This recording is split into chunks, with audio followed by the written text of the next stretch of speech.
Jumpa lagi masih bersama dengan Ibu, masih di Indonesia Asik, mengupas bahasa Indonesia secara mudah, menyenangkan, dan tentunya asik. Di video ini Ibu akan menjelaskan mengenai bagaimana menafsirkan pandangan pengarang dalam novel. Oke, simak materinya dengan baik. Masih di materi novel, Ibu akan sedikit membahas mengenai bagaimana menafsir pandangan pengarang dalam novel. Menafsir pandangan pengarang dalam novel adalah menafsir apa saja yang terkandung dalam novel.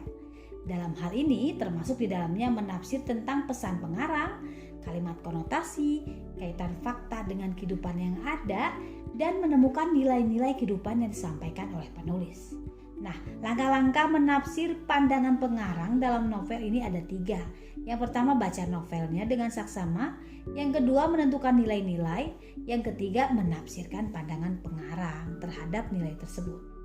Ibu akan jelaskan langkah yang pertama ya. Tentu saja langkah yang pertama ini adalah langkah yang paling mudah ya.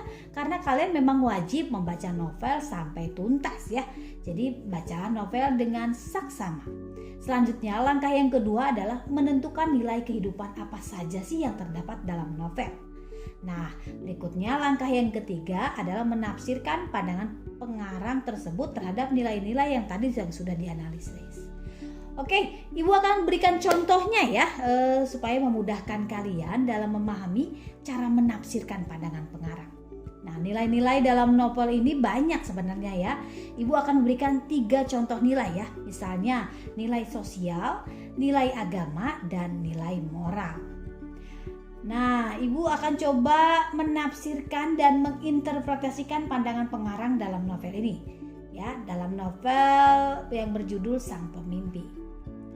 Langkah pertama yaitu cari kutipan dalam novel yang mewakili misalnya 3 nilai yang tadi Ibu jelaskan.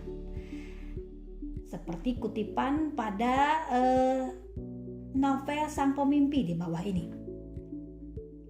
Jim Brown adalah seorang yang membuat kami takjub dengan 3 macam keheranan.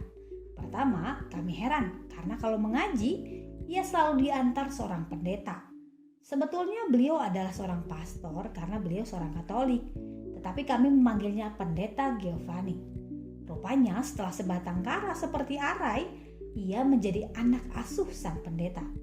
Namun, pendeta berdarah Itali itu tak sedikit pun bermaksud mengonversi keyakinan Jim Brown. Beliau malah tak pernah telat jika mengantarkan Jim Brown mengaji di masjid. Sang Pemimpi halaman 61. Nah, langkah keduanya, itu adalah mencari kutipan ya dalam novel. Nah, berikutnya langkah yang kedua adalah menentukan nilai kehidupannya. Nah, dari nilai kehidupan berdasarkan kutipan novel Sang Pemimpi tersebut, Ibu menarik 2 nilai. Yang pertama adalah nilai religius atau nilai agama, dilihat dari tokoh si Jim Brown.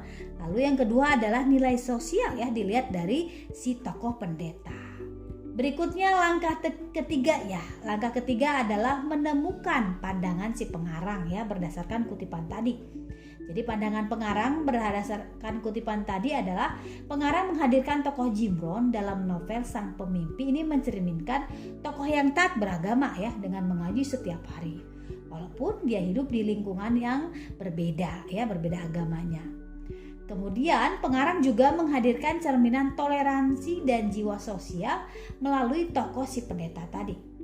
Nah, berikutnya kita masuk pada langkah yang terakhir yaitu langkah interpretasi. Nah, perlu diketahui ya, pengertian dari interpretasi ini adalah memberi kesan kepada pandangan pengarang ya. Apakah kita setuju atau tidak dengan pendapat si pengarang tersebut. Interpretasi pandangan pengarang berdasarkan kutipan novel Sang Pemimpi tadi ya, saya sangat setuju dengan pandangan pengarang. Melalui tokoh Jim Brown, pengarang memberikan gambaran kehidupan religius walaupun hidup berbeda agama, dan pengarang juga memberikan gambaran cerminan toleransi dan jiwa sosial melalui tokoh pendeta ya. Jadi interpretasi tersebut adalah pendapat kita atau pandangan kita terhadap pandangan si pengarang. Apakah kita setuju atau tidak?